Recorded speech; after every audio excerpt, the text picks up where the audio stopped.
নারায়ণগঞ্জের গাজী টায়ার কারখানায় আগুনের ঘটনায় নিখোঁজদের খুঁজতে কারখানার সামনে অসংখ্য মানুষের ভিড়। আগুনের কারণ জানতে কমিটি হলেও কাজ শুরু করেনি তারা।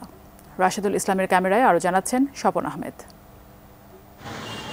নারায়ণগঞ্জের রূপগঞ্জে গাজী টায়ার কারখানার আগুন লাগার 4 দিন পার হয়েছে। এখনও ভবনটির ভেতর থেকে বের হচ্ছে ধোঁয়া, আবার কোথাও কোথাও জ্বলছে আগুন।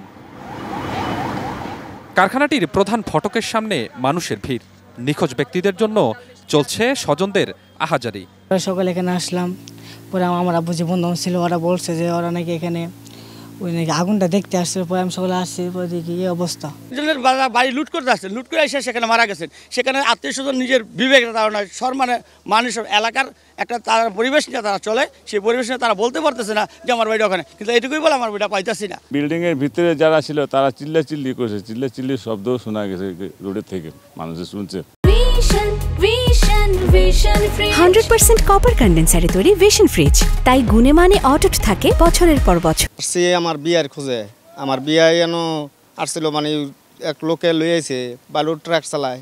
আগুন লাগার কারণ ও ক্ষতি নিরূপণে নারায়ণগঞ্জ জেলা প্রশাসন 5 সদস্যের কমিটি গঠন করলেও কাজ শুরু করেনি। ফায়ার সার্ভিস জানায়, আগুনে ভবনটির দেয়াল সহ সবকিছুই ভঙ্গুর হয়ে গেছে, যে কারণে ভবনের ভেতরে প্রবেশ করা কঠিন।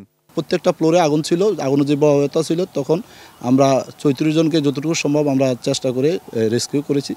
এরপরে আমরা কোনো দেহ আছে বা এসব সাধারণ আমরা এটা দেখতে পারিনি। Swapan Ahmed, ATN news, Dhaka.